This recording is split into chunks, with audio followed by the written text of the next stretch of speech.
Hello and welcome back to PYQpedia।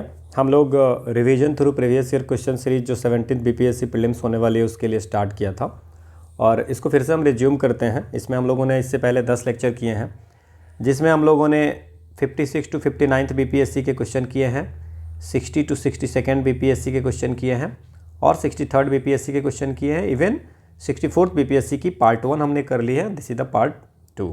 तो ये आपको हम लोग करना है। हमें इसमें टोटल 2000 क्वेश्चन की हम लोगों ने बात की थी 40 वीडियो की। So we are going to complete, we are trying to complete by November end. November end complete करने के लिए हमें इसको 2 वीडियो भी लानी पड़ेगी। So will do the 2 videos also. एक चीज़ और हमने बात की थी जब ये मैंने सीरीज़ लॉन्च की थी revision through previous year question series, तो एट दैट टाइम हमने ये कहा था कि हम बिहार स्पेशल करेंट अफेयर्स की एक भी सीरीज़ लाएंगे। तो वो सीरीज़ आज कर चुके हैं हम लोग, है ना, वो स्टार्ट कर चुके हैं। वो आपको 7:30 PM में आती है और ये अपने यूजुअल टाइम जो है 8 बजे उसमें आपको आएगी। जो लोग नए हैं उनके लिए पहला सजेशन तो ये है कि आप 1 से 10 वीडियो तक पहले देख लें, इसके बाद 11th वीडियो देखिए। दूसरा, आप रनिंग नोट्स बनाएं, क्योंकि अगर नोट्स बनाएंगे तभी उसका फ़ायदा होगा। तीसरा कि जब भी आप देखते हैं तो कमेंट सेक्शन में जो पिन्ड मैसेज होता है उसको देखें, क्योंकि समटाइम इट हैपेंस कि कोई डाटा चेंज हो जाती है। जैसे क्वेश्चन जिस समय बनाया उसके बाद कोई डाटा चेंज हो गया, कुछ एरर हो गया, तो वो हम आपको कमेंट सेक्शन में लिख करके पिन कर देते हैं। तो वो आप देख लेंगे तो आपका एक परफेक्ट बन जाएगा। इवन अगर आपको भी कहीं पे लगे कि कुछ चेंजेस करनी है तो आप बता देंगे, सो दैट कि बाकी लोगों का भी बेनिफिट मिलेगा। ठीक है, तो लेट्स स्टार्ट द सेशन। पहला हमारा जो क्वेश्चन है वो ये कहता है कि which one of the following is a landlock country. कुछ कंट्री के नाम दिए हुए हैं और पूछ रहा है कि लैंडलॉक कंट्री इसमें से कौन है। ठीक है ना। तो लैंडलॉक कंट्री पहले होती क्या है? सो लैंडलॉक कंट्री वैसी कंट्री को बोलते हैं जिसका कनेक्शन, जिस कंट्री का कनेक्शन बाउंड्री जो है वो आपको सी या ओशियन से नहीं मिलती है। क्लियर? सी या ओशियन से नहीं मिलती है, उसको बोलते हैं लैंडलॉक कंट्री। अब ये जो आपसे क्वेश्चन पूछे जा रहे हैं, जैसे कि इसमें कौन कुछ कंट्रीज के नाम दिए हैं, जैसे बेल्जियम है, हंगरी है, रोमानिया है, यूक्रेन है। ठीक है, तो इसमें पूछे जा रहा है। तो यूरोप में अगर बात करें, यूरोप की कंट्रीज हैं, तो यूरोप में अगर बात करें तो इन यूरोप टोटल 14 कंट्री जो हैं वो आपको 14-15 कंट्री, 14 ही है ना, जो लैंडलॉक कंट्री है। तो उसमें 14 कंट्री में कौन कौन सी कंट्री है वो देखिए। 14 कंट्री में जैसे बेलारूस है ना, तो ये आप याद रख सकते हैं। देन आपको मोल्डोवा करके है ना, मोल्डोवा कंट्री है। देन आपको लग्जमबर्ग है ना, लग्जमबर्ग है। मैंने आपको मैप दे दी है तो आप इसमें समझ में आ जाएगा। ठीक है, इसमें हंगरी भी है। ठीक है, सो हंगरी इज ऑल्सो है। तो आंसर हमारा जो है इसमें बेल्जियम, रोमानिया और यूक्रेन इज नॉट आपको लैंडलॉक कंट्री। तो कौन कौन सी आंसर हो गया हमारा आंसर क्या हो गया? हंगरी। ठीक है, इसमें एक चीज़ और आप याद रखेंगे, एक होती है डबल लैंडलॉक्ड। डबल लैंडलॉक क्या होती है? डबल लैंडलॉक कंट्री कि एक कंट्री है जिसके चारों तरफ जो कंट्री है, जिसके चारों तरफ जो कंट्री है वो भी लैंडलॉक्ड है। समझ में आ गया? मतलब ये लैंडलॉक का मतलब क्या हो गया? This is a landlock country जिसमें कि सी और ओशियन से कोई भी कनेक्शन नहीं है, so that is landlock country. ठीक है, और अगर कोई लैंडलॉक कंट्री के चारों तरफ जो कंट्री होगा वो भी अगर लैंडलॉक्ड होगा तो उसको बोलते हैं डबली लैंडलॉक्ड। ठीक है, तो ये जो आपकी डबली लैंडलॉक्ड है वो कौन सी कंट्री है? 2 कंट्री टोटल है पूरे वर्ल्ड में। एक तो आपको उज्बेकिस्तान है, उज्बेकिस्तान है, और एक आपको ऑस्ट्रिया और स्विट्जरलैंड के बीच में, आपको वेस्टर्न यूरोप में ऑस्ट्रिया और स्विट्जरलैंड के बीच में ये है लिechtenstein। ठीक है, तो ये 2 डबल लैंडलॉक कंट्री भी आप याद रखेंगे। क्या होता है डबल लैंडलॉक, और ये भी आपको याद रखना है। Now you can see the कि यूरोप में कौन कौन से लैंडलॉक्ड है। बेलारूस है, मोल्डोवा है, मैंने आपको बताया है कि स्विट्जरलैंड और ऑस्ट्रिया के बीच में लिechtenstein है। This is the landlock, doubly landlock country. Then Luxembourg हो गई, चेक रिपब्लिक हो गया, स्लोवाकिया हो गया, हंगरी हो गया, सर्बिया हो गया। तो ये सब जो कंट्री है तुरंत 14 ये आपको लैंडलॉक कंट्री है। होप आपको समझ में आ गया होगा। कोई भी क्वेश्चन आएगा तो सॉल्व कर लेंगे। अगला हमारा क्वेश्चन है कि which one of among the following is the largest island in the area. विश्व में, या आपके जो ऑप्शंस दिए हुए हैं उसमें एरिया वाइज में सबसे लार्ज आइलैंड कौन सा है? ग्रेट ब्रिटेन है, मेडागास्कर है, सुमात्रा है, या बोर्नियो है। ठीक है, तो अगर हम बात करें कि देखो ये जो ऑप्शन दिया उसमें बताना है। अगर आपसे पूछता है कि वर्ल्ड में सबसे जो लार्जेस्ट आइलैंड एरिया वाइज कौन सा है, तो वो है आपको ग्रीनलैंड। कौन सा है? ग्रीनलैंड। टॉप नंबर पे ग्रीनलैंड आता है, और ग्रीनलैंड के बाद आपको न्यू गिनिया आती है। क्या आती है? New Guinea. एरिया वाइज अगर बात करें तो थर्ड में आती है बोर्नियो। तो हमारे पास जो ऑप्शन है वो क्या है? बोर्नियो ही है। इसमें ना ही ग्रीनलैंड है ना न्यू गिनिया है, तो आंसर क्या हो जाएगा? बोर्नियो। समझ में आ गया? ग्रेट ब्रिटेन 9 नंबर पे आती है, ठीक है ना? ठीक है, तो great Britain 2 lakh kilometre square पे है ना? 2 लाख है, और 21 लाख के अराउंड 22 लाख स्क्वायर किलोमीटर आपको ग्रीनलैंड है, ठीक है ना? देन अगर आप मैडागास्कर, ये 4th नंबर पे आती है, ये 3 नंबर है, 4th नंबर पे, ठीक है। सुमात्रा 6th नंबर पे आती है, और 5th नंबर पे बैफिन आइलैंड आती है, ठीक है। तो टॉप 10 जो वर्ल्ड की आइलैंड्स है एरिया वाइज, वो मैंने आपको डिटेल्स दी है इसमें। तो बस आप इतना याद रखिए, फर्स्ट नंबर पे ग्रीनलैंड है जो 22 लाख किलोमीटर स्क्वायर के आसपास है। इसके बाद न्यू गिनिया है जो 7 लाख के आसपास है। देन बोर्नियो है, और देन फिर आपको मैडागास्कर है, ठीक है।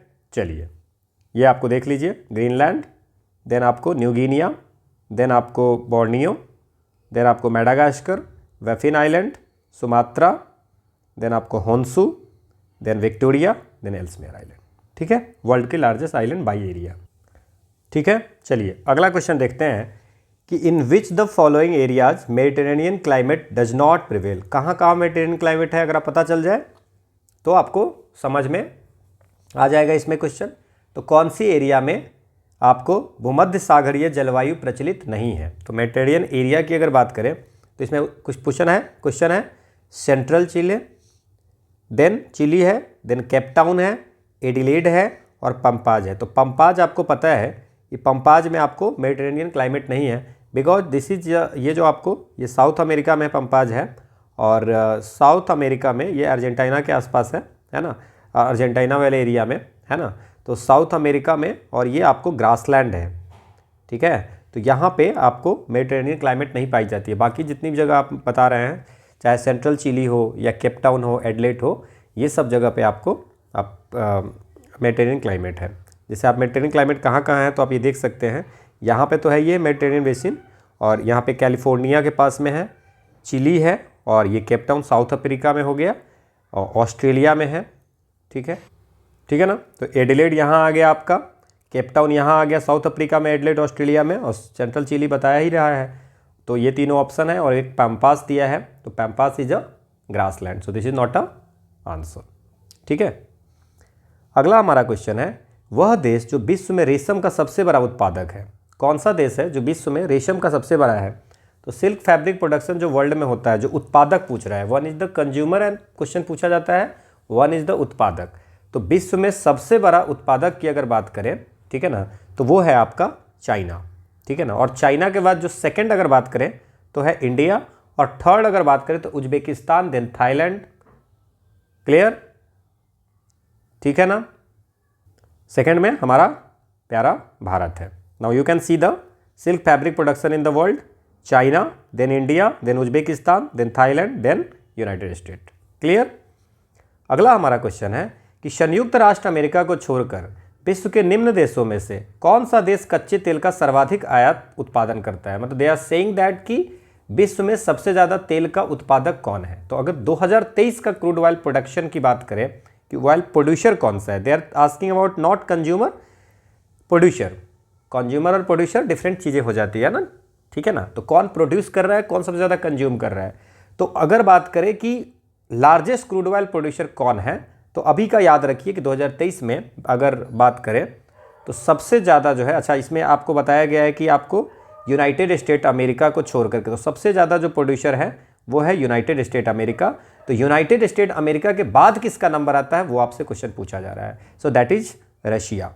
तो यूनाइटेड स्टेट अमेरिका के बाद जो आता है वो आता है रशिया का 10.1 मिलियन बैरल्स पर डे, ठीक है। और इसके बाद आपको आता है 9.7 जो आता है वो है Saudi Arabia, then Iraq, Iran, ये सब चीज़ें आती है, ठीक है। सो आंसर क्या हो जाएगा हमारा, इट्स रशिया। जो यूनाइटेड स्टेट के बाद जो सबसे ज़्यादा ऑयल को प्रोड्यूस करता है वो है रशिया, अगर 2023 की डेटा बात करें तो। क्योंकि ये 9.7 है, ये 10.1 है, ये हमेशा चेंज होती रहती है। ठीक है, सो इट्स रशिया हो गया आंसर इसका। आप देख सकते हैं कि यूनाइटेड स्टेट अमेरिका सबसे ज़्यादा है, देन रशिया है, देन सऊदी अरबिया है, और इसके बाद आपको 9.7 के बाद कौन सा है देख लीजिए, कनाडा है। तो वर्ल्ड बिगेस्ट ऑयल प्रोड्यूसर 2023 का तो ये स्थिति है। क्लियर, पहला US, then Russia, then Saudi Arabia, 3 तो याद रख ही सकते हैं आप। अगला क्वेश्चन है कि which one of the following is not a part of Meghalaya प्लेटू का पार्ट कौन सा नहीं है। तो मेघालय में आपको पता होगा कि गारो हिल, खासी और जैंतिया हिल, ये तीनों तो मेघालय प्लेटू का ही है। वुबन hill is not a part of the Meghalaya hills. ये बेसिक सा क्वेश्चन था, ठीक है ना। तो ये आपको ध्यान रखना है कि जो मेघालय प्लेटू है, अगर आप ये देख सकते हैं, देखिए गारो, खासी और जैंतिया तीनों ऐसे आपको है। और जो डेक्कन प्लेटू है, ठीक है ना, extends further east beyond the Rajmahal hill to Meghalaya और the Shillong plateau. The Meghalaya plateau is traditional divide into Garo, Khasi और जैंतिया। तो गारो, खासी, जैंतिया जो है सो मेघालय हिल्स का पार्ट है ना। और ये सब जो है सो डेक्कन का पार्ट है। और वुबन हिल्स जो है वो आपको मेघालय प्लेटू का पार्ट नहीं है। ये आपको फिर एक ये भी चीज़ होगा कि सर भुवन हिल किधर है, तो भुवन हिल आपको असम में है, असम में मणिपुर और मिजोरम को बॉर्डर करती है ना। तो ये आपको भुवन हिल्स जो है सो वो असम में है, तो ये आपको ध्यान रखना है एक चीज़ और। अगला हमारा क्वेश्चन है the pass which is situated at the highest elevation, सबसे ऊंचा पास कौन सा है, ठीक है ना, सबसे ऊंचाई पे कौन सा है। ठीक है, तो इसमें क्या क्या है, जोजिला है, रोहतांग है, नाथुला है और खाइबर पास है। ठीक है, तो नाथुला जो है सो ये है कहाँ पे, ये है आपको सिक्किम में, और ये सबसे ज़्यादा 4310 मीटर पे, आपको 4310 मीटर की इस पे है। ठीक है, तो सबसे इसमें अगर बात करें तो ये है नाथुला। क्लियर, और ये कहाँ कहाँ के बीच में है, सिक्किम एंड तिब्बत के बीच का पास है। कहाँ कहाँ, सिक्किम तिब्बत का। इसके बाद अगर आपको बात करें कि सर रोहतांग की बात करें, तो रोहतांग है हिमाचल प्रदेश में, मनाली और लाहौल के बीच में। कहाँ कहाँ, मनाली एंड लाहौल के बीच का ये पास है। देन अगर आपको जोजिला बात करें तो ये कहाँ पे है, लद्दाख में है, और ये आपको कश्मीर और लद्दाख को जोड़ती है, कश्मीर एंड लद्दाख का। तो फर्स्ट इज नाथुला जो आपको 4310 मीटर है, जो 14,000 फीट पे है। देन रोहतांग जो 13,000 पे है, जोजिला 12,000 पे है। तो हमें ये कहाँ पे है ये भी याद रखना है, और इस क्वेश्चन को आप ये देख सकते हैं। तो आंसर आपका क्या हो जाएगा, it's a Nathula. Now you can see the diagram, अगर यहाँ पे देखेंगे तो सारे पास जितने भी हैं वो सब इसमें है। नीति पास हो गया, लिपू लेक हो गया, देन नाथुला है ना, देन बॉमडिला है, दिहांग पास है। तो ये सब चीज़ें आपको देख सकते हैं इसमें। अघिल पास है, ठीक है ना, तो ये आप एक बार देख लेना। सिपलिका है, रोहतांग पास यहाँ पे है। तो ये टोटल पास जितने भी हैं वो सब आपको यहाँ पे दिए हुए हैं। क्लियर, ठीक है, आगे बढ़े। चलिए अगला क्वेश्चन है कि Karewa soil which are useful for cultivation of जैफ्रॉन।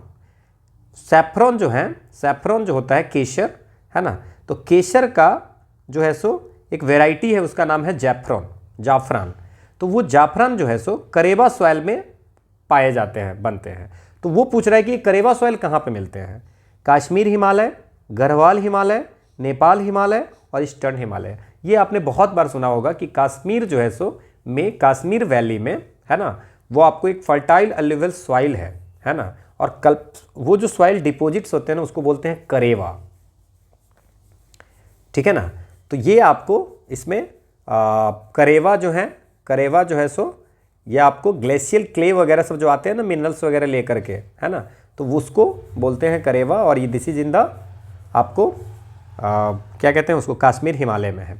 यहाँ पे बस ये रखने गया, और बस इतना याद रखिए कि जो ग्लेशियल सेडिमेंट्स वगैरह आते हैं वो कश्मीर वैली में चले जाते हैं, जहाँ पे बहुत सारी मिनरल्स वगैरह साथ साथ में आती है। सो दैट इज, इसलिए वहाँ पे जो है सो सैफ्रॉन के लिए बहुत इंपॉर्टेंट है वो, है ना, वहाँ पे सैफ्रॉन की कल्टीवेशन होती है। सो करेवा सॉइल जो है सो वो कश्मीर हिमालय में। इतना याद रखेंगे, काम चल जाएगा। ये आपको डिटेल्स दी हुई है, करेवा फॉर्मेशन, है ना sir, significance of Karewa, formation of Karewa, Karewa क्या होता है, ठीक है ना। अगला हमारा क्वेश्चन है कि 2011 की जनगणना के अनुसार भारत की कुल जनसंख्या में नगरीय जनसंख्या का प्रतिशत कितना था, अर्बन लोगों की पॉपुलेशन कितना थी। तो टोटल पॉपुलेशन जो उस समय थी, है ना, 1210.2 मिलियन, है ना, ये इसमें 2011 की बात कर रहे हैं, उसमें आपको लगभग 377 एट दैट टाइम 377.1 मिलियन जो है सो अर्बन एरिया में रहते थे। और ये आपको परसेंटेज लगभग जो है सो टोटल तो आपको 31.6% था, बट यहाँ पे ऑप्शंस में क्या हो जाएगा 31, ठीक है ना। मतलब इससे पहले 200 कुछ रहते थे, 280 के आसपास रहते थे, 280-82 के आसपास में, जब पहले 2011 से पहले जनगणना हुई थी, 10 साल पहले 2001 वाली जनगणना, और सीधे 377 हो गई। तो हम याद रखेंगे कि टोटल जो है सो 31.6% आपको जितनी टोटल पॉपुलेशन है उसका 31% जो है वो आपको अर्बन जगह पे, अर्बन एरिया में रहते थे, ठीक है। ये आपको डिटेल्स दी हुई है। अगला हमारा क्वेश्चन है कि भारत सरकार के नीति आयोग जो आर्थिक नीति निर्धारण का चिंतन थिंक टैंक है, नीति आयोग का फुल फॉर्म क्या है? आसान सा क्वेश्चन है। नीति आयोग का फुल फॉर्म जो है वो है national institute for transforming India. National institute for transforming India, ये आपको 1 जनवरी 2015 को बना था। इससे पहले हुआ करता था प्लानिंग कमीशन। और नीति आयोग को हम लोग बोलते हैं जो पॉलिसी मेकिंग के लिए थिंक टैंक जो है जो गवर्नमेंट ऑफ इंडिया की बोलते हैं। इसके जो चेयरमैन होते हैं, नीति आयोग के जो चेयरमैन होते हैं वो प्राइम मिनिस्टर होते हैं। वाइस चेयरपर्सन जो नॉमिनेट किए जाते हैं प्राइम मिनिस्टर के द्वारा, सीईओ भी नॉमिनेट किए जाते हैं, ठीक है। इसके बाद इसमें गवर्निंग काउंसिल होती है ना, फुल रीजनल काउंसिल होती है, स्पेशल इन्वाइटीज होती है, फुल टाइम मेंबर्स होते हैं, पार्ट टाइम मेंबर्स होते हैं, एक्स ऑफिशियो मेंबर होते हैं। तो ये सब जो है सो आप देख सकते हैं। क्लियर? एक चीज इसमें और याद रखिए कि अभी हाल में जो सीईओ है वो कौन है, वो याद रखिए बीवीआर सुब्रमण्यम, ठीक है। ये याद रखिए, करंट अफेयर्स में आपको काम आएगा। अभी जो है रिसेंट में जो इसके सीईओ है नीति आयोग के, वो है आपको वीवीआर सुब्रमण्यम। क्लियर? ठीक है। चलिए अगला क्वेश्चन देखते हैं। आज़ादी के बाद भाषा के आधार पे भारत के राज्यों का पुनर्गठन किस वर्ष में हुआ था? लैंग्वेज के बेस पे आपको, तो देखिए कुछ चीज़ें इसमें याद रखिए। वैसे तो आप इसमें देख सकते हैं कि आंसर जो होगा वो आपको 1956 होगा, बट ठीक है, आंध्र प्रदेश है ना। बट हम इसको थोड़ा सा डिटेल में आपको समझा देते हैं कि कैसे कैसे चाहिए। सबसे पहला जो कमीशन बनी थी इसमें, सबसे फर्स्ट कमीशन जो बनी थी कि बहुत डिमांड हो रही थी इसके लिए लैंग्वेज के बेस पे बननी चाहिए, है ना, तो धार कमीशन बनी थी। सो धार कमीशन 1948 में बनी थी। डेफिनेटली इसके जो चेयरमैन थे वो एसके धार थे, जो इलाहाबाद जो हाई कोर्ट है उसके रिटायर्ड जज हुआ करते थे। और इनको बताया गया था कि जो आंध्रा है, कर्नाटका है, केरला, महाराष्ट्र की रीऑर्गेनाइजेशन की पॉसिबिलिटी क्या है उसको देखने के लिए इन्होंने 1948 में बनाया गया था। तो दिसंबर 1948 में इन्होंने रिपोर्ट दिया और बोला कि नहीं, लैंग्वेज के बेस पे नहीं होना चाहिए, तो इन्होंने डिनाई किया था, ठीक है। कभी कभी आपसे पूछ देते हैं। दूसरा, इसके बाद क्या हुआ, फिर इस पे फिर भी हल्ला गुल्ला होने लगा, तो जेबीपी कमेटी बनी, है ना। जवाहरलाल नेहरू जी थे उसमें, एंड सरदार पटेल जी थे, और पिता भी सीतारमैया थे। कौन कौन थे? जवाहरलाल नेहरू, देन आपको वल्लभ भाई पटेल, है ना, और देन पिता भी सीतारमैया थे। चेयरमैन जवाहरलाल नेहरू थे, और इन्होंने अप्रैल 1949 में दिया था, और इन्होंने बोला कि language should not be the basis of ये, ठीक है। इसके बाद थर्ड बनती है फजल अली कमीशन। फजल अली कमीशन, सो फजल अली कमीशन जो बनती है 1953 में, इसको हम लोग स्टेट रीऑर्गेनाइजेशन कमीशन भी बोलते हैं। स्टेट रीऑर्गेनाइजेशन कमीशन बनती है, ये 22 दिसंबर 1953 को बनाई गई थी। इसके जो चेयरमैन थे वो कौन थे? फजल अली थे, ये रिटायर्ड जज थे। और इसमें और 2 मेंबर थे, वन थे हृदय नाथ कुंदरू और एक थे केएम पानीकर, ठीक है। इन्होंने 1955 में रिपोर्ट दिया, और इसमें इन्होंने कहा था कि हम language should not be the sole basis, सिर्फ लैंग्वेज के बेस पे हम लोग नहीं डिवाइड करेंगे, ठीक है ना, तो सोल बेसिस नहीं होगा। क्लियर? सिर्फ लैंग्वेज के बेस पे नहीं कि और भी बाकी चीज़ों को देख करके हम इसको डिवाइड कर सकते हैं। समझ में आया? तो ये बातें, ये 3 कमेटी हम लोग याद रखेंगे विद द ईयर ऑल्सो। अब आंध्रा वाली जो केस हुई थी, इसमें एक चीज़ और ध्यान रखना है। तो इसके बाद 1956 में आपको सबसे पहले ये आपको गठन हुआ। अब मेरी बात समझिए, पोट्टी श्री रामालू थे, ठीक है, ये श्रीराम लुलू थे, है ना। इन्होंने 19 अक्टूबर 1950 को, बहुत ज़्यादा डेट मत याद रखिए, बस क्रोनोलॉजी बता रहा हूँ, भूख हड़ताल पे चले गए, ठीक है। और 15 दिसंबर को ये डेथ कर गए, 57 दिन के हंगर स्ट्राइक के, हंगर फास्ट के बाद में ये डेथ कर गए। अब जैसे ही 15 दिसंबर को होती है ना, तो उससे पहले राइट्स भी होती हैं जो 19 अक्टूबर को जाते हैं। उससे पहले इस आंदोलन की मांग के लिए, आंध्रा के लिए 15 से 18 अक्टूबर को बहुत ज़्यादा लड़ाई उड़ाई भी, हल्ला गुल्ला भी होती है ना। तो ये यहाँ पे 15 दिसंबर को इनकी डेथ हो जाती है। और 15 दिसंबर को जैसे डेथ होती है, डेथ के बाद भी राइट होती है। तो उस राइट के बाद में 19 तारीख को गवर्नमेंट अनाउंस कर देती है कि हम आंध्रा स्टेट बनाएंगे, ठीक है, अनाउंस हो जाती है कि ठीक है हम आंध्रा स्टेट बनाएंगे। सो 1952 में ये अनाउंस हो जाता है। उसके बाद बनती है फजल अल कमीशन, और वो कहते हैं कि ठीक है लैंग्वेज हो सकती है, बट सोल बेसिस सिर्फ लैंग्वेज के आधार पर नहीं होगा और बाकी चीज़ों को भी देखी जाएगी। और ये जो state reorganisation commission committee act के अनुसार से 14 स्टेट की बात हुई है और 6 यूटी की बात हुई थी। अब इसके बाद अभी जो सिचुएशन है सो आपको पता है, ठीक है, ये पूरी डिटेल यहाँ पे आपको लिखी हुई है। अगला हमारा क्वेश्चन है कि भारत के निम्न राज्यों में से किसे चीनी का कटोरा कहा जाता है, मतलब सबसे ज़्यादा चीनी कहाँ पे होता है। अगर हम वर्ल्ड में बात करें तो sugar ball of the world किसको बोलते हैं, चीनी का कटोरा पूरे विश्व में किसको बोला जाता है, तो वो आपको याद रखेंगे क्यूबा को बोला जाता है। किसको बोला जाता है, क्यूबा को बोला जाता है, क्योंकि वहाँ पे सबसे ज़्यादा ग्लोबल शुगर प्रोडक्शन में सबसे ज़्यादा है। क्लियर।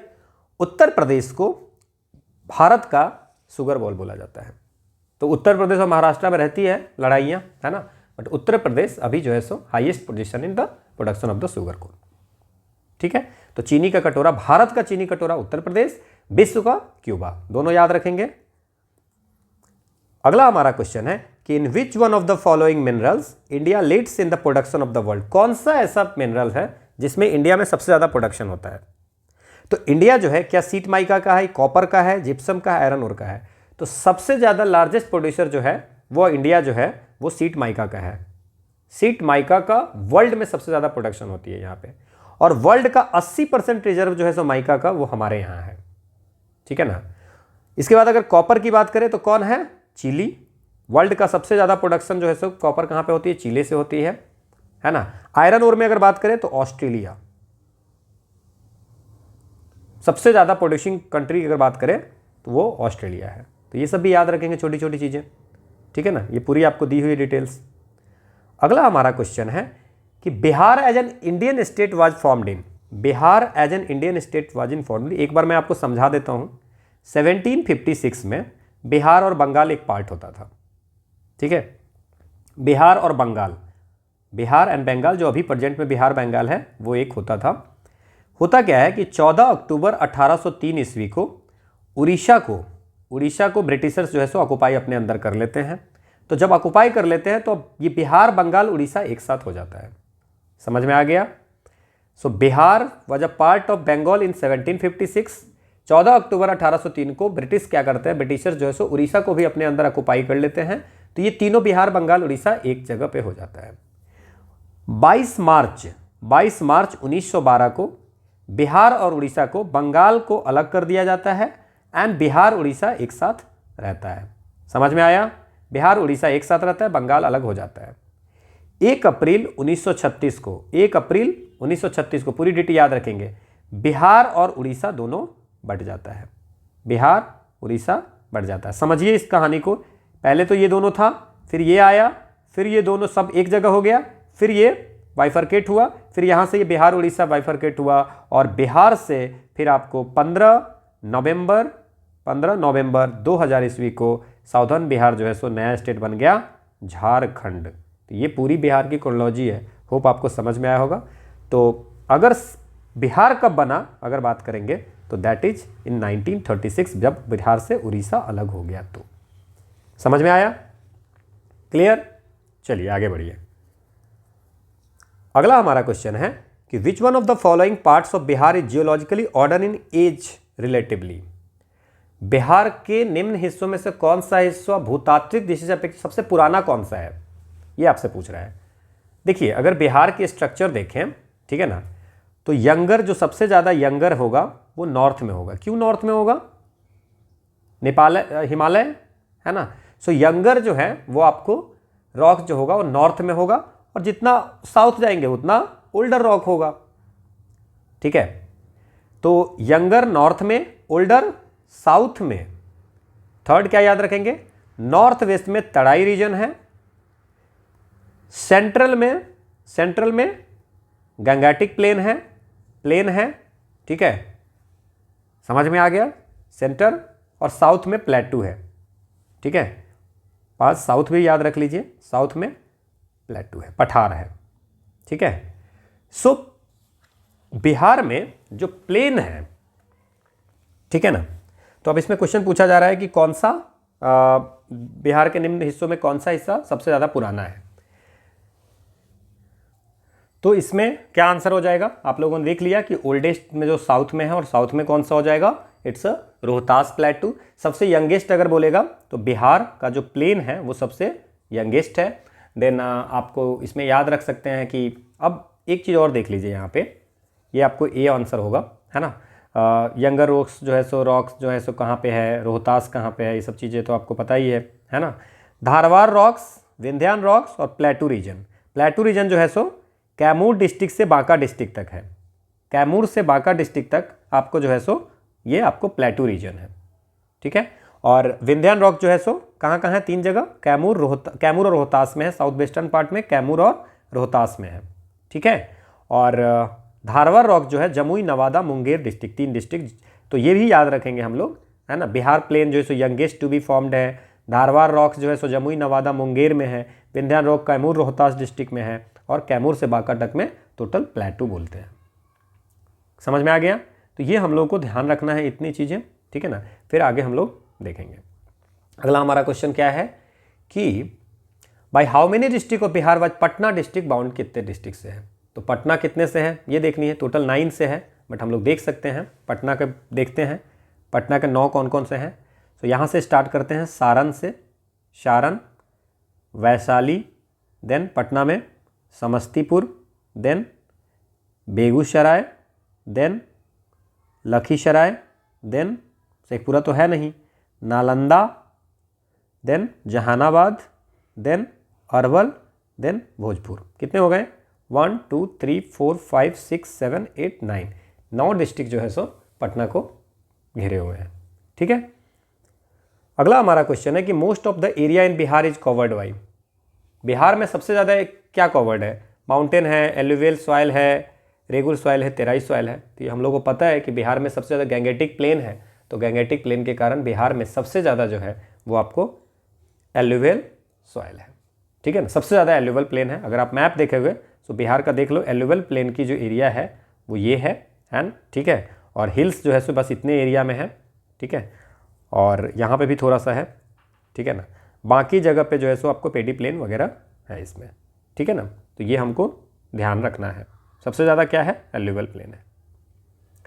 अगला क्वेश्चन है कि among the states of India Bihar ranks in terms of the lowest literacy rate. अब यहाँ पे हम ना आपको बहुत सारी चीज़ें बता देते हैं, आप सब कुछ नोट करके रखेंगे। देखिए, इंडिया का जो लिटरेसी रेट है, इंडिया का जो रेट है वो है 74.04%। अब अभी डिस्कस कर लेते हैं, तो फिर आगे आएगा तो हम सीधे क्वेश्चन बता के निकल जाएंगे।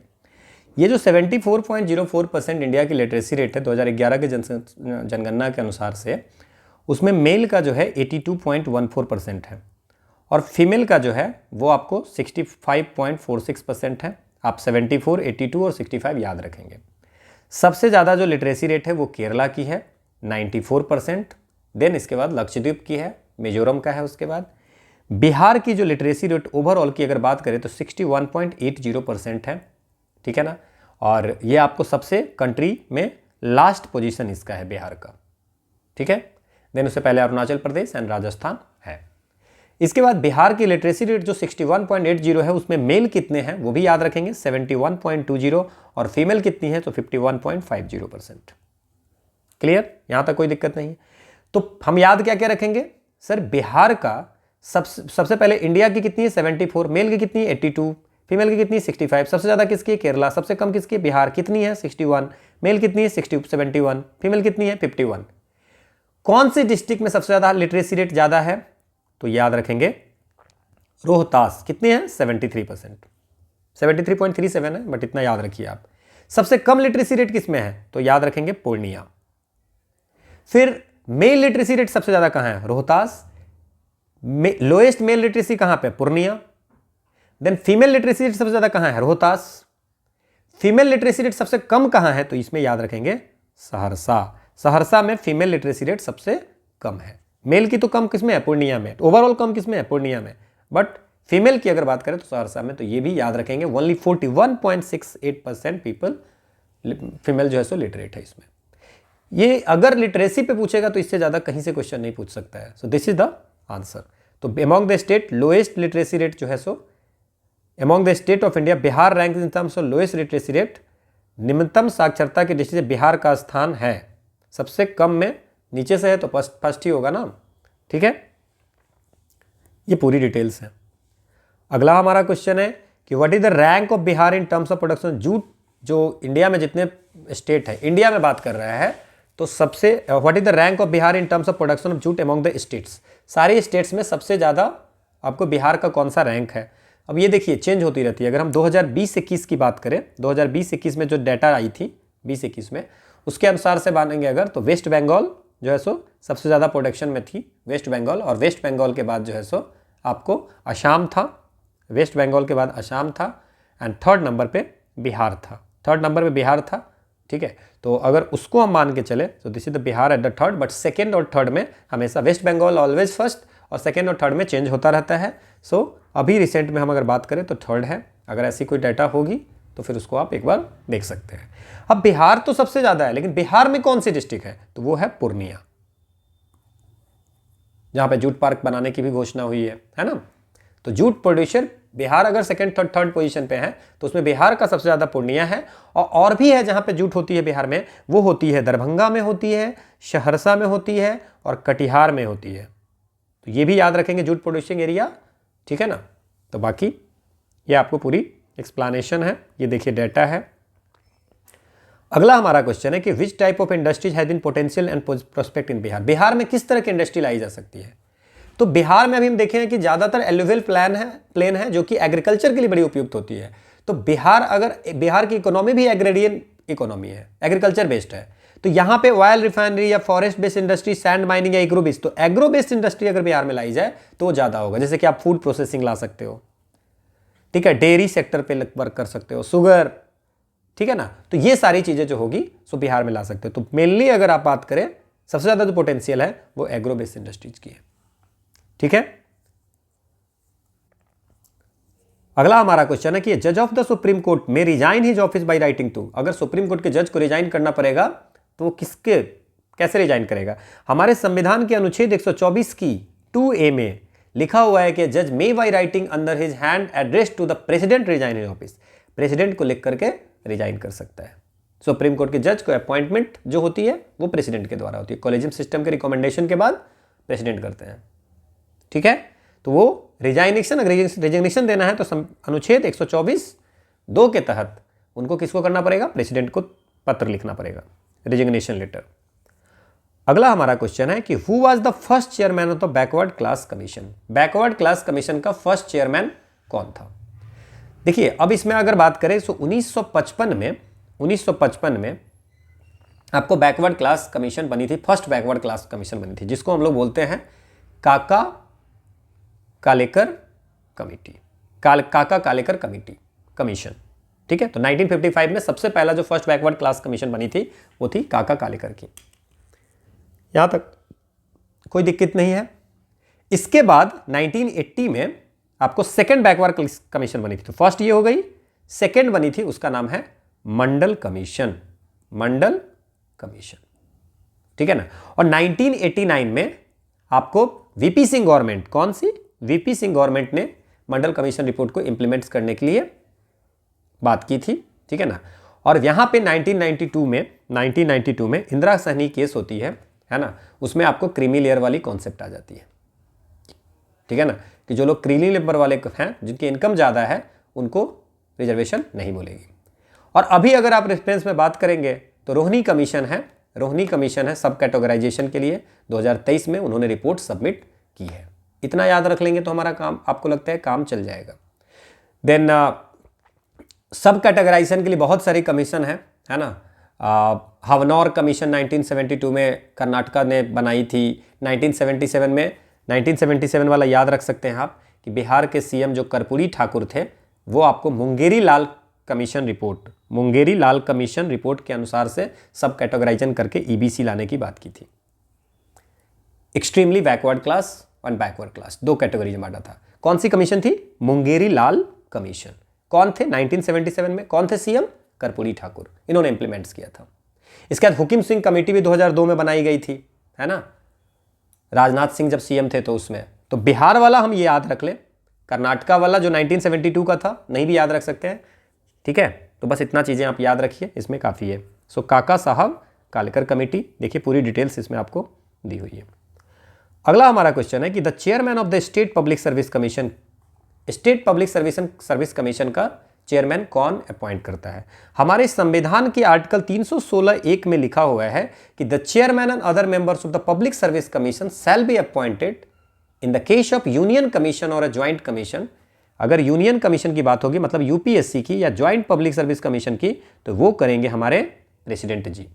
और अगर in the case of state commission, अगर स्टेट पीएससी होगा तो वो करेंगे आपको गवर्नर, ठीक है। तो ये हमारे 316 में लिखा हुआ है। सो आंसर क्या हो जाएगा? The governor of the state, ठीक है। अगला हमारा क्वेश्चन है कि in order to be chosen a member of the Lok Sabha a person must not be less than, कितना उम्र होनी चाहिए? देखिए अब इसमें सारी चीजें आप लोग समझ लीजिए। आर्टिकल 84 कहता है, हमारा अनुच्छेद 84 कहता है कि अगर मान लीजिए कि काउंसिल ऑफ स्टेट होगा, क्या होगा? काउंसिल ऑफ स्टेट होगा, मतलब राज्यसभा में 30 वर्ष का कम से कम आयु होनी चाहिए और लोकसभा में आयु 25 वर्ष की होनी चाहिए। कहां पे लिखा हुआ है? आर्टिकल 84। आर्टिकल 173 में लिखा हुआ है कि लेजिस्लेटिव असेंबली में 25 साल और लेजिस्लेटिव काउंसिल में 30 साल, मतलब सिमिलर आपको 84 का 173 में। इसके बाद 243F अगर बात करें, आर्टिकल 243F में लिखा हुआ है कि 21 साल, ठीक है, की एज में पंचायत इलेक्शन। क्लियर? होप आपको समझ में आ गया सारी इलेक्शन, पूरी आर्टिकल भी समझ में आ गई। सो आंसर क्या हो जाएगा? 25। लोकसभा का क्वेश्चन पूछा है तो, है ना। अगला हमारा क्वेश्चन है the governor of a state appointed by, आसान सा क्वेश्चन है। संविधान के आर्टिकल 155 में लिखा हुआ है कि governor of a state shall be appointed by the president, तो आंसर हो जाएगा सी। अगला हमारा क्वेश्चन है कि in which article of the constitution of India was the provision for reservation of schedule caste in the Lok Sabha. Lok Sabha में schedule cast के reservation के लिए, ठीक है ना, तो वो कौन सी आर्टिकल है? तो ये आर्टिकल 330 है, 31 है, 32 और 33 है। तो 330 आर्टिकल में लिखा हुआ है कि reservation of the seat of the schedule caste and schedule tribe in the house of the people, मतलब लोकसभा में schedule cast and schedule tribe के रिजर्वेशन की बात की हुई है, ठीक है। अभी जो 330A ऐड हुई है वो है लोकसभा में विमेन की सीट के लिए, लोकसभा में विमेन के सीट के लिए 330A, reservation of seats for women in the house of the Lok Sabha, house of the people, ठीक है।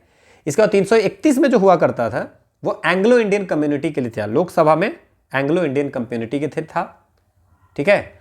और 332 में है लेजिस्लेटिव असेंबली में schedule cast and schedule tribe की रिजर्वेशन के लिए। समझ में आ गया, ठीक है ना। और 332A में है, 332A, ये भी याद रखिएगा, 330A और 332, इसमें विमेन के लिए लेजिस्लेटिव असेंबली में रिजर्वेशन की बात की गई है। क्लियर? और 333 में लेजिस्लेटिव असेंबली में एंग्लो इंडियन की। समझ में आया? 330 में लेजिस्लेटिव लोकसभा में शेड्यूल कास्ट शेड्यूल ट्राइब का रिजर्वेशन, ठीक है। 331 में क्या है? 330A में विमेन का रिजर्वेशन, 331 में किसका है? एंग्लो इंडियन कम्युनिटी, हटा दिया गया है। 332 में कौन है? लेजिस्लेटिव असेंबली में शेड्यूल कास्ट शेड्यूल ट्राइब का, 332 में लेजिस्लेटिव असेंबली में विमेन के लिए और 333 में एंग्लो इंडियन का। सो 331 और 333 अब हटा दिया गया है। क्लियर? समझ में आ गया एंग्लो इंडियन कम्युनिटी का, ठीक है।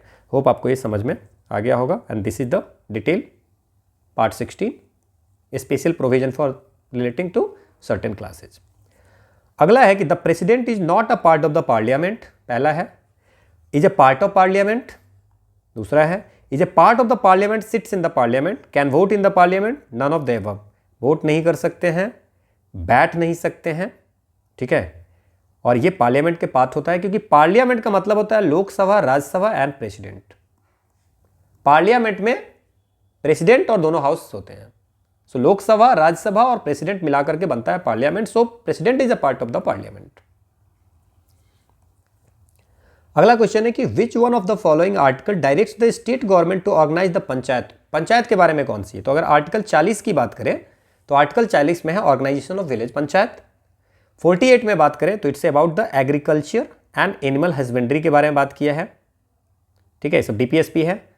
और आर्टिकल 50 की अगर बात करें so it's a separation of judiciary from executive और जुडिशरी का सेपरेशन की बात किया गया आर्टिकल 50 में। क्लियर? तो article 40 is the answer.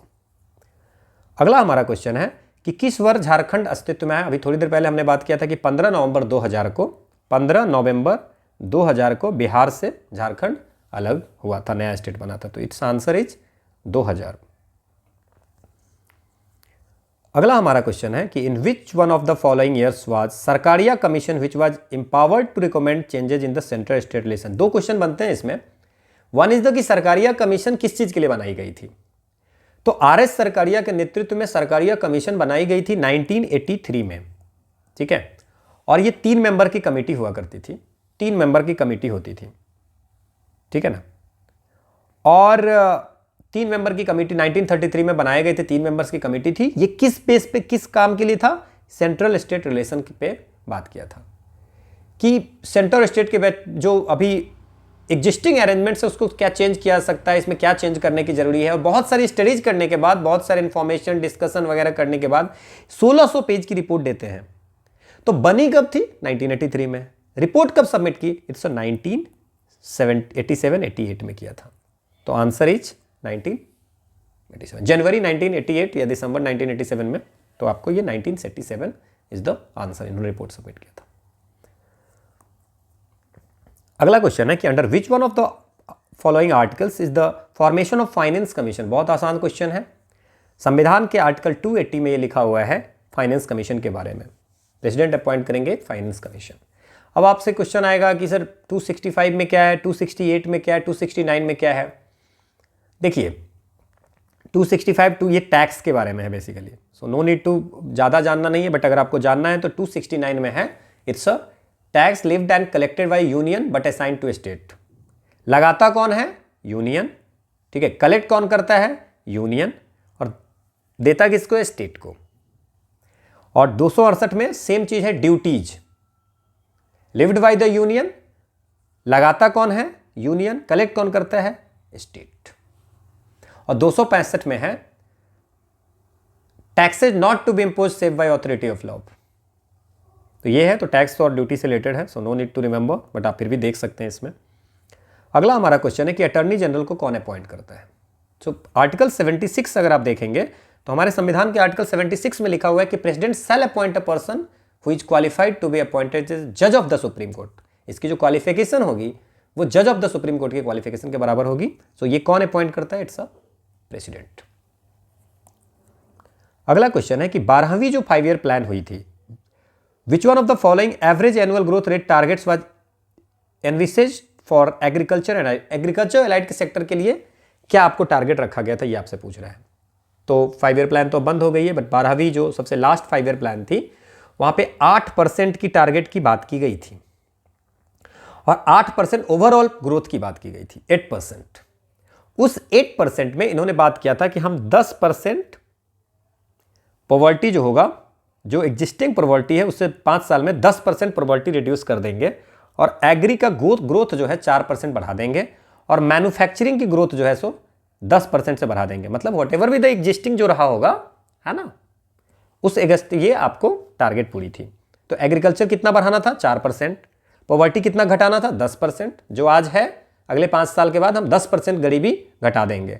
Manufacturing अभी जो सिचुएशन उससे 10% बढ़ा देंगे और एग्रीकल्चर 4% बढ़ा देंगे। दे प्लान्ड, और ओवरऑल ग्रोथ हम 8% का करेंगे। ये उनका प्लान था एट दैट टाइम। क्लियर? तो याद रखना है। अगला हमारा क्वेश्चन है कि मेक इन इंडिया का क्या एम है। सो मेक इन इंडिया जो है वो आपको लॉन्च हुआ है सितंबर 25, 2014। आप सिर्फ इसे याद रखिए कि 2014 में लॉन्च हुआ है। इसमें बात किया गया है कि इनोवेशन वगैरह को बढ़ाया जाए, मैन्युफैक्चरिंग इंफ्रास्ट्रक्चर को बढ़ाया जाए, है ना, बिजनेस को ईजी किया जाए, स्किल को बढ़ाया जाए, है ना, देन ऐसी इन्वायरमेंट बनाया जाए जहाँ पे इन्वेस्टमेंट आराम से हो सके, नई नई इंफ्रास्ट्रक्चर हो, है ना, फॉरेन इन्वेस्टमेंट आए, ये सब प्लानिंग थी। तो ब्यूरोक्रेटिक स्लॉट्स को हटाना, रेड टैपिज्म को हटाना, मैन्युफैक्चरिंग के कॉस्ट को कम करना, प्रोडक्ट को कम्पिटिटिव बनाना, क्या है इसमें से? तो जहां भी मैन्युफैक्चरिंग वगैरह को बढ़ानी थी इसमें, तो ये सारी एम उनकी थी, है ना, कि ब्यूरोक्रेटिक जो नौकरशाही जो है, रेड टेपिज्म को ख़त्म करना, है ना, मैन्युफैक्चरिंग में जो लागत है उसको कम करना, प्रोडक्ट को कम्पिटिटिव बनाना, ये सारी जो है सो मेक इन इंडिया की एम थी। तो आंसर ये आपका ये हो जाएगा। अगला हमारा क्वेश्चन है कि which one of the following is a not an initiative for industrial development, के लिए कौन सी इनिशिएटिव नहीं है? तो make in India is also for the industrial development, है ना, and ease of doing business अभी हमने बात किया, स्टार्टअप इंडिया, ये सब इंडस्ट्रियल डेवलपमेंट के लिए है। डिजिटल इंडिया जो मिशन है वो आपको बेसिकली तो आंसर तो मोर देन वन ऑफ हो जाएगा। एंड डिजिटली एम्पावर करने के लिए डिजिटल इंडिया मिशन था, डिजिटल इंफ्रास्ट्रक्चर लाने के लिए, जो आपको गवर्नमेंट और जो गवर्नेंस और सर्विसेज जो होगा वो सब डिजिटली आपको मिल जाए, तो ये सब चीज़ों के लिए आपको लाया गया था। तो indirectly this is also for the industrial development. तो ये more than one of the above answer होगा। अगला हमारा क्वेश्चन है कि पूरा concept providing urban amenities to the rural areas model, ये किसने बताया था? बोला कि लोग जो है सो भाग रहे हैं शहरों में। क्यों शहरों में भाग रहे हैं? बिकॉज वहाँ की शहरों की चीज़ें देख रहे हैं, इस शहरों में फैसिलिटीज उतनी है। तो एपीजे अब्दुल कलाम ने कहा कि ऐसा कीजिए कि हम we are going to provide the urban amenities को रूरल एरिया में दे देंगे, तो वो लोग भागेंगे नहीं। रोड्स का कनेक्टिविटी कर देंगे, है ना, इंस्टीट्यूशन खोल देंगे, प्रोफेशनल टेक्निकल इंस्टीट्यूशन, आपको बिजली दे देंगे। तो ये सारी चीज़ें फैसिलिटी अगर दे देंगे, तो ये जो कॉन्सेप्ट दिया था वो था एपीजे अब्दुल कलाम ने। अगला हमारा क्वेश्चन है कि 2011 सेंसस के अनुसार से इंडिया की लिटरेसी रेट कितनी है? अभी हमने बात कर लिया था कि टोटल 74 है, मेल की 82.14 है, फीमेल की 65.46 है, विच इज इक्वल टू 65.5%। अभी डिस्कस किया था। अगला क्वेश्चन है कि who among the following has given the idea of self help groups as an effective tool for poverty. बोला गरीबी हटाने के लिए सेल्फ हेल्प ग्रुप बहुत इंपॉर्टेंट है, ये किसने कहा था? तो सेल्फ हेल्प ग्रुप को सबसे ज़्यादा जो ये बात जो बोली थी वो थे बांग्लादेश के एक सोशल एंटरप्रेन्योर थे, एंटरप्रेन्योर भी थे, बैंकर भी थे, इकोनॉमिस्ट थे, उनका नाम था मोहम्मद यूनुस। मोहम्मद यूनुस ने कहा था कि सेल्फ हेल्प ग्रुप में इतनी पावर है कि it can effectively remove poverty, ठीक है ना। और इन्होंने ग्रामीण बैंक की जो एस्टेब्लिशमेंट हुई थी, ग्रामीण बैंक आपको की बात की गई थी 1983 में, ठीक है, माइक्रो क्रेडिट के लिए जो पोरेस्ट लोग हैं, है ना, उनको इजी टर्म पे लोन मिल जाए, इसलिए इन्होंने ग्रामीण बैंक की स्थापना की बात की गई थी। तो ग्रामीण बैंक का भी देन मोहम्मद यूनुस का ही है, जो बांग्लादेशी आपको इकोनॉमिस्ट हैं, एंटरप्रेन्योर हैं। क्लियर? सेल्फ हेल्प ग्रुप का भी इन्होंने ही बताया था। अगला है कि वर्तमान में भारतीय रिजर्व बैंक का गवर्नर कौन है? पता है, रघुराम राजन जी थे, फिर उर्जित पटेल जी आए, रघुराम राजन थी, फिर उर्जित पटेल आए। अभी जो हैं वो आपको ध्यान रखना है, अभी जो है वो है शक्तिकांत दास, शक्तिकांत दास, ठीक है। अगला क्वेश्चन है which one of the following is the pathway to increase productivity. Agriculture की प्रोडक्टिविटी बढ़ाने के लिए क्या करना चाहिए? बिल्कुल इरिगेशन भी, कुशल सिंचाई होनी चाहिए, क्वालिटी सीड्स होनी चाहिए, पेस्टिसाइड का भी यूज होना चाहिए, fertilize, more than one of the above, ठीक है। Which one of the following is the objective of MG NREGA. MNREGA का ऑब्जेक्टिव क्या है? सो मनरेगा लॉन्च जो किया गया था 2005 में लॉन्च किया गया था, और उसमें क्या था कि आपको जो गांव घर में जो चीज़ें बनती है ना, जैसे नाले बन गए, है ना, कहीं पे पॉन्ड बनानी है, तो वो सब काम जो होगा उससे क्या होगा, तो एसेट्स तो हमारा बन ही रहे हैं क्योंकि हम वो सब चीज़ें बना रहे हैं, तो क्या एक घर ही बन रहा है कुछ भी, और 100 दिन का एम्प्लॉयमेंट भी दे सकते हैं, ठीक है। तो रूरल इनकम भी बढ़ रही है, और वहाँ पे जो काम होगा तो इनडायरेक्टली वाटर मैनेजमेंट पे भी वर्क हो सकता है, माइक्रो इरिगेशन पे भी फोकस हो सकता है, बहुत सारी चीज़ें होती है। तो एमजी नरेगा का जो मेन फोकस था वो था कि 100 दिन एम्प्लॉयमेंट देनी है। दैट्स मीन्स उससे क्या होगा, रूरल इनकम होगा, 15 दिन के अंदर पेमेंट देना है, 5 किलोमीटर के अंदर वर्क करना है। अगर काम नहीं देंगे तो अनएम्प्लॉयमेंट अलाउंस देना पड़ेगा। विमेन के लिए 1/3 रिजर्वेशन है, सारे डिस्ट्रिक्ट के लिए है ना। और वहां पे आपको एसेट्स वगैरह जो बन रहे हैं सो बन रहे हैं। So it's more than one of the above is the answer. अगला हमारा क्वेश्चन जो है वो ये है कि 2017-18 की बजट में विच one of the following was not included in the intended budget. 2017-18 हम इस पे बात नहीं करेंगे, हम लोग अभी जो बजट है उसकी प्रायोरिटीज देख लेंगे कि 2024-25 की क्या है। सो 2024-25 की जो है बजट प्रायोरिटी जो है, path for strong development and all round prosperity. क्या क्या है, 9 चीजें, productivity and resilience in agriculture, manufacturing services, infrastructure, employment and skilling, urban development, innovation research and development, inclusive human resource development, social justice, energy security और next generation reforms. So these are the budget 9 budget priorities.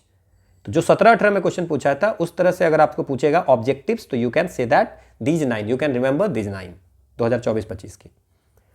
अगला है which one of the following most appropriate describe the nature of green revolution of the late 60s of 20th century.